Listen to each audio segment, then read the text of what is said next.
George আর মার্টিনের লেখা এ game of Thrones হুম। একটা বই যা সত্যি বলতে ফ্যান্টাসি জগৎকে একেবারে নাড়িয়ে দিয়েছিল। আজ আমরা কিছু বিশ্লেষণ আর পর্যালোচনার ভিত্তিতে বোঝার চেষ্টা করব, মানে কেন 1996-এর এই বইটা এত প্রভাবশালী হলো, এর আসল ম্যাজিকটা কোথায়। হ্যাঁ, আর এটা কিন্তু শুধু তলোয়ার, ড্র্যাগন এই সবের গল্প নয়। এর ভেতরে আরও অনেক গভীর বিষয় আছে। ঠিক, শুরুতেই বলতে হয় বইটা কিন্তু ফ্যান্টাসি যে একটা চেনা ছক ছিল, মানে ভালো বনাম মন্দের সরল লড়াই, সেটাকে বেশ বড়সড় একটা চ্যালেঞ্জ জানিয়েছিল।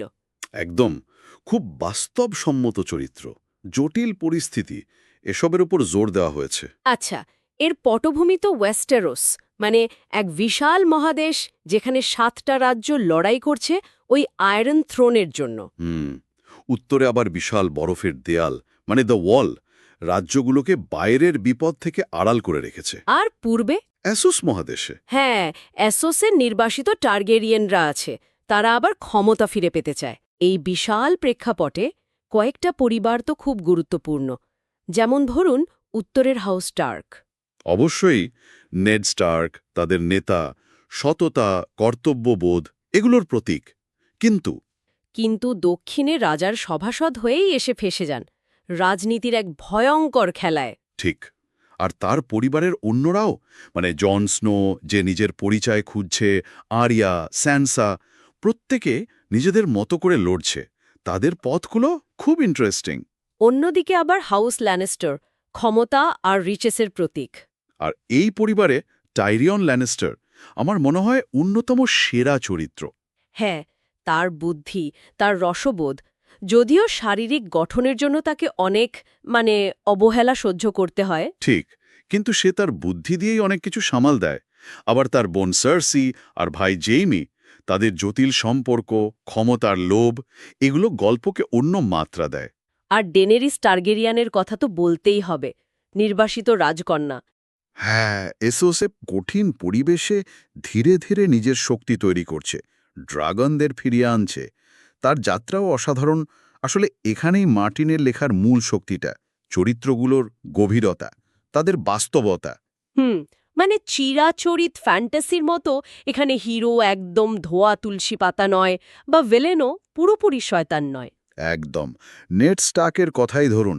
এত সম্মানিত একজন মানুষ, তিনিও কিন্তু পরিস্থিতির চাপে ভুল করেন, আর তার ফল ভোগ করেন। আবার টাইরিয়ন, যাকে কেউ পাত্তা দেয় না, সেই হয়তো সবচেয়ে বিচক্ষণ সিদ্ধান্ত নেয়। ঠিক, ডেনেরিসের উত্থানটা যেমন ইন্সপায়ারিং, তেমনি তার কিছু কাজ প্রশ্নও তুলে দেয়। এই যে চরিত্রগুলোর ভেতরের দ্বন্দ্ব, তাদের ভালো মন্দ মেশানো দিকগুলো, এগুলোই পাঠককে টানে। হ্যাঁ, মনে হয় যেন রক্তমাংসের মানুষ। তাদের সিদ্ধান্তগুলো সবসময় ঠিক বা ভুল ক্যাটাগরিতে ফেলা যায় না, পরিস্থিতি অনুযায়ী নেওয়া। আর এই সিদ্ধান্তগুলোই গল্পটাকে এগিয়ে নিয়ে যায়, যা আসলে ক্ষমতার এক নিষ্ঠুর খেলা। আয়রন থ্রোনের জন্য লড়াইটা শুধু তলোয়ার দিয়ে হয় না। কূটনীতি, বিশ্বাসঘাতকতা, মনস্তাত্ত্বিক চাপ, সবকিছুই আছে। ঠিক তাই। আর এই ক্ষমতার লড়াইয়ের মধ্যে অন্যান্য থিমগুলোও উঠে আসে, যেমন ধরুন নৈতিকতা বনাম বাস্তবতা। নেড স্টার্ক তো এর সেরা উদাহরণ। পরিবার, আনুগত্য, ভালোবাসা, প্রতিশোধ, এই চিরন্তন মানবিক অনুভূতিগুলো এখানে এত জটিল, কখনো কখনো বেশ নির্মমভাবে দেখানো হয়েছে। আর স্টার্কদের ওই কথাটা, উইন্টার ইজ কামিং, এটা তো শুধু শীতকালের পূর্বাভাস নয়। না না, একদমই না। এটা আসলে একটা আসন্ন বিপর্যয়ের প্রতীক, যা পুরো ওয়েস্টেরোসের ভাগ্য বদলে দিতে পারে। বইটার আরও কিছু দিক আছে যা একে আলাদা করে, যেমন এর প্রাপ্তবয়স্ক কন্টেন্ট। হ্যাঁ, যুদ্ধ, রাজনীতি, যৌনতা, হিংসা, কিছুই বাদ নেই। বেশ পরিণত লেখা। আর সম্ভবত সবচেয়ে বেশি যেটা নিয়ে কথা হয়, অপ্রত্যাশিত মোড়গুলো। ও হ্যাঁ, গুরুত্বপূর্ণ চরিত্রদের হঠাৎ মৃত্যু। হ্যাঁ, বা এমন পরিণতি যা কেউ ভাবেনি, এটা পাঠককে একেবারে হতবাক করে দেয়। অনেকে অবশ্য সমালোচনাও করেন এই দিকটার। তা করেন, কিন্তু এটাই হয়তো ওয়েস্টেরোসের জগতের বাস্তবতাকে তুলে ধরে, যে এখানে কেউ নিরাপদ নয়। ক্ষমতা যে কোনো সময় হাতছাড়া হতে পারে, পরিণতি নির্মম হতে পারে।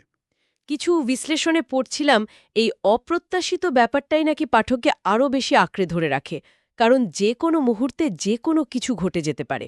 ঠিক, তবে কিছু দুর্বলতার কথাও বলা হয়, যেমন গল্পের গতি। হ্যাঁ, বিশেষ করে শুরুর দিকে একটু ধীর মনে হতে পারে। আর এত চরিত্র, তাদের নাম, সম্পর্ক সব মনে রাখাটাও একটা চ্যালেঞ্জ। আর কাহিনীর কিছু অন্ধকার দিক, নৃশংসতা, এগুলো হয়তো সবার জন্য সহজপাচ্য নয়। এগুলো আসলে মুদ্রার উল্টো পিঠ। দেখুন, ধীর গতিটা হয়তো দরকার ছিল এই বিশাল জগৎ আর চরিত্রগুলোর মনস্তত্ত্বকে ধীরে ধীরে তৈরি করার জন্য। আচ্ছা। অসংখ্য চরিত্র গল্পের জটিলতা বাড়ায়, একটা মহাকাব্যিক ব্যাপ্তি দেয়।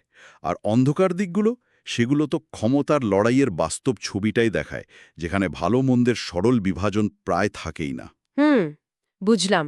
এই সব মিলিয়ে গেম অফ থ্রোনস শুধু একটা ফ্যান্টাসি বই থাকে না, এটা মানব প্রকৃতি আর ক্ষমতার রাজনীতির এক জটিল পাঠ হয়ে ওঠে। তাহলে সব মিলিয়ে বলা যায় আ গেম অফ থ্রোনস সত্যিই এক যুগান্তকারী কাজ।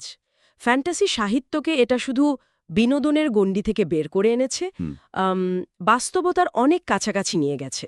হ্যাঁ, আর এটা তো বিশাল এক গল্পের শুরু মাত্র। এই গল্প পাঠককে ক্ষমতা, নৈতিকতা, মানুষের ভেতরের জটিল টানাপড়েন এই সব নিয়ে নতুন করে ভাবতে বাধ্য করে। আমার মনে হয় মূল কথাটাই এটাই, ক্ষমতার জগতে কোনো সহজ উত্তর নেই, টিকে থাকার লড়াইটাই মুখ্য। আর সেই লড়াইয়ের নৈতিকতার সরল পথ সবসময় পাওয়া যায় না, কঠিন পরিস্থিতিতে সিদ্ধান্ত নিতে হয়। আর সেই সিদ্ধান্তের ফল কি হবে তা নিয়ন্ত্রণ করা প্রায় অসম্ভব। একদম। এই আলোচনা শেষে একটা প্রশ্ন আসছে মনে।